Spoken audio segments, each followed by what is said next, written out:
They released a study. It showed roughly 1,000 homeless in central Arkansas. Roughly, because they can't go into the woods and count the campers living in needle-infested tent cities, or the roamers, the ones that move from spot to spot.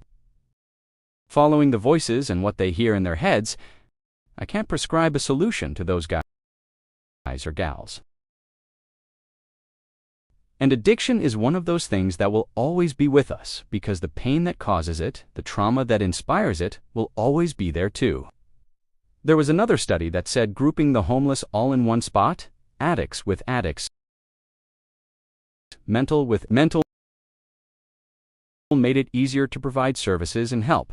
But it was followed by another study that said only about 18 cents of every $1 paid in grants and tax dollars to homeless helpers goes to actually help, and that maybe providing regular meals may not help the problem at all. So fraud and waste and bankruptcy by empathy keep the problem going because we want to help, except to open up asylums to admit the mentally impaired who simply cannot function in society.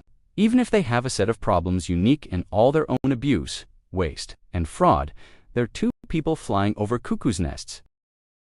So it's a problem on the street, and a problem in group homes and group services, and a problem with lack of affordability for them.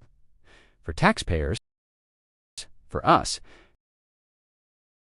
because there are over 3,000 empty apartments in central Arkansas right now, which would house every single homeless person they counted, sheltered from rain and cold, maybe sleeping on a floor instead of sidewalk, and those owners could get housing vouchers to cover the cost, and it would help. Except those owners would overbill because the cost of rentals in the market right now are overpriced. A sense of what something should be worth as opposed to what it is supposed to be worth. More opportunities to bilk taxpayers because the government is footing the bill, not really addressing the root of the problems that cause the homeless. Problem because of one thing, those things are human nature, which is tough to change and can be legislated by a bill in Congress. Or a proposal on the city council agenda, its behavior, which requires moving beyond the things that cause trauma and pain and addiction and cannot be mandated by the government. It's human nature to help to some humans. Even if that help feels like tossing tiny buckets of water at a bonfire, I want to help, not with tax bucks, which I think just encourages more waste and fraud and pain. And I, Don T., want to buy an apartment building and put a bunch of druggies in it to keep M off the sidewalk, because I think that at this moment in time, every single person in America knows that drugs are bad. So doing drugs can lead to bad things. I'm not suggesting addiction is a choice, but maybe don't do drugs. Maybe punish doctors who overprescribe opioids.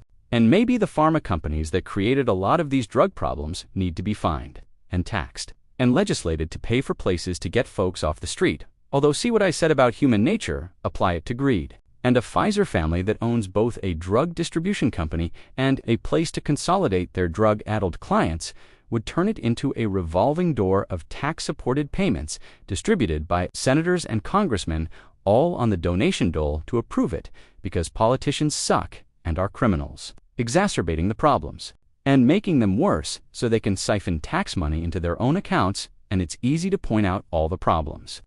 Easier still to get mad at the man in the mirror because he can't come up with something better that would work.